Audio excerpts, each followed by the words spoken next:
নমস্কার বন্ধুরা, ঘরোয়া রান্না বাই চৈতালিতে সবাইকে স্বাগত জানাই। সবাই কেমন আছেন? আশা করছি ভালো আছেন। আমিও ভালো আছি। আজকে আমি হাঁসের ডিমের একটা দুর্দান্ত রেসিপি করব। তার জন্য আমি হাঁসের ডিম সেদ্ধ করে নিয়েছি, আলু কেটে নিয়েছি, টমেটো, লঙ্কা, একটু ক্যাপসিকাম দিয়ে করবো বলে ক্যাপসিকাম নিলাম, পেঁয়াজ আর আদা রসুন বাটা ব্যবহার করব। আমার কাছে যখন গোটা থাকে না, আমি মাদার্সের এরকম আদা রসুনের পেস্টের প্যাকেট নিয়ে আসি, সেটা ব্যবহার করি। শুরু করি রান্নাটা। প্রথমে আমি কড়াইতে সর্ষের তেল দিয়ে একটু হলুদ দিয়ে দিলাম, যাতে কিছু না ফুটে আসে আর কি। তারপর আলুগুলো নুন দিয়ে হলুদ দিয়ে ভাজা ভাজা করে নিলাম। তারপর তুলে নিয়ে আমি ডিমগুলো অবশ্যই সেদ্ধগুলো খোলা ছাড়িয়ে নিয়ে সাইড দিয়ে একটু কাট লাগিয়ে নেবেন, না হলে ফেটে মুখেই চলে আসবে। একটু কাট লাগিয়ে নিয়ে অল্প একটু নুন ছিটিয়ে দিয়ে ডিমটা ভাজলাম। যেহেতু কড়াইতে হলুদ দেওয়া আছে, আলাদা করে হলুদ দেওয়ার প্রয়োজন নেই। ডিমগুলো একটু কড়াই ভাজা হয়ে গেছিলো। তুলে নিয়ে তেলের মধ্যে সাদা জিরে আর তেজপাতা ফোড়ন দিলাম।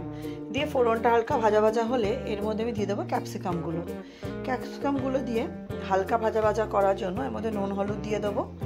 দিয়ে ক্যাপসিকামটা খুব ভালো মতো নাড়াচাড়া করে নেবো। নিয়ে ভাজা ভাজা হয়ে গেলে এর মধ্যে আমি দিয়ে রাখবো কেটে রাখা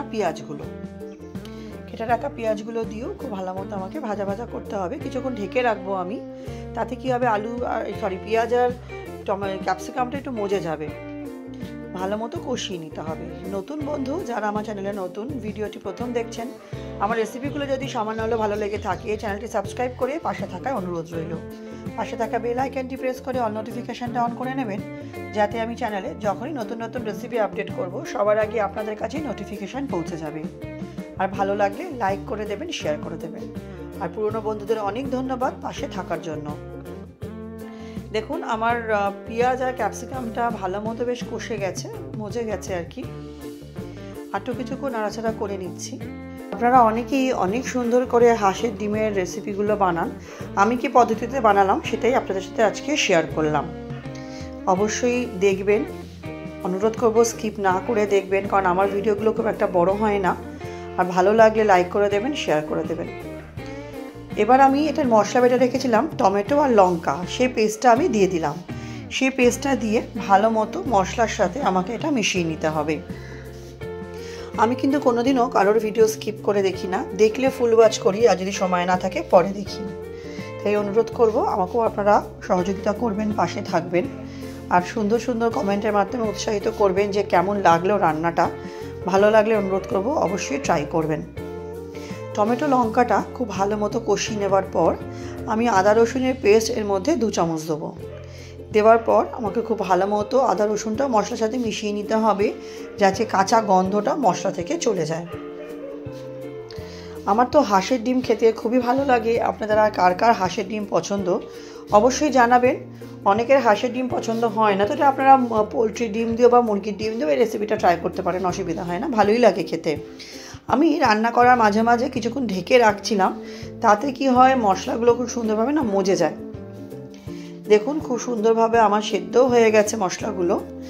আমি খুব ভালো মতো নাড়িচাড়ি নিয়ে কিছু গুঁড়ো মশলা দেবো। তার মধ্যে দিয়ে দিলাম জিরে গুঁড়ো 1 চামচ, শাহি গরম মশলার গুঁড়ো দিলাম ওই 1/2 চামচের মতো, আর কাশ্মীরি লঙ্কার গুঁড়ো দেবো 1 চামচ। ধনে গুঁড়োটা আমার কাছে ছিল না বলে দিইনি। আপনার কাছে ধনে গুঁড়ো থাকলে আপনারা ধনে গুঁড়োটা অবশ্যই দিতে পারেন। মশলাগুলো দিয়ে খুব ভালো মতো মিশিয়ে নিতে হবে। 2টো কাঁচা লঙ্কাও দিয়ে দিয়েছিলাম, যাতে মশলাটা লেগে না যায়, ধরে না যায় নিচে। অল্প একটু মশলার বাটি ধোয়া জল দেবো, যাতে মশলাটা নিচে ধরে না যায়। মশলা বাটি ধোয়া অল্প একটু জল দিয়ে আরও কিছুক্ষণ নাড়িয়ে চাড়িয়ে আমি এটাকে ঢেকে রাখবো, যাতে মশলাটা খুব ভালোভাবে মজে যায়। দেখুন, খুবই অল্প জল দিয়েছি। এই নাড়িয়ে চাড়িয়ে এটা আমি ঢেকে দেবো, যাতে মশলাটা খুব ভালো মতো মজে যায়। এর মধ্যে আমি আরও একটু সবজি অ্যাড করবো, তার আগে কিছুক্ষণ মজে যাক। তারপরে এই মিনিট 2-এর জন্য আবার ঢেকে দিলাম। মিনিট 2 পর দেখুন আমার খুব ভালো মতো মশলাগুলো হয়ে গেছে, তেল ছাড়তে শুরু করেছে। এর মধ্যে দেবো কড়াইশুঁটি, শীতকালের টাটকা কড়াইশুঁটি। এখন তো সব রান্নাতেই কড়াইশুঁটি পড়বে, কড়াইশুঁটি না হলে তো রান্নার টেস্ট আসে না। কড়াইশুঁটির সাথে ভেজে রাখা আলুগুলোও দিয়ে দিলাম।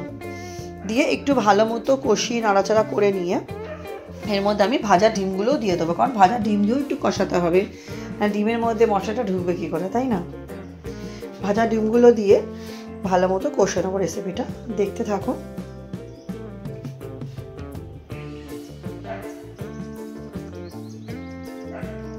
দেখুন, এইভাবে খুব খুব সুন্দরভাবে কষিয়ে নিতে হবে।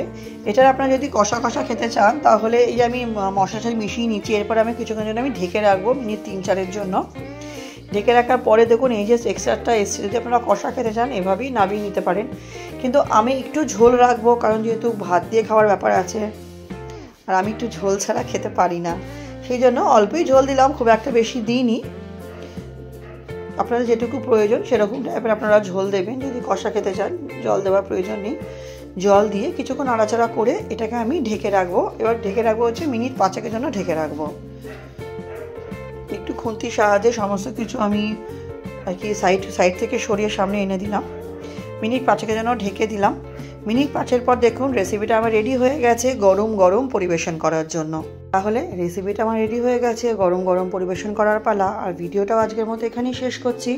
সবাই খুব ভালো থাকবেন, সুস্থ থাকবেন।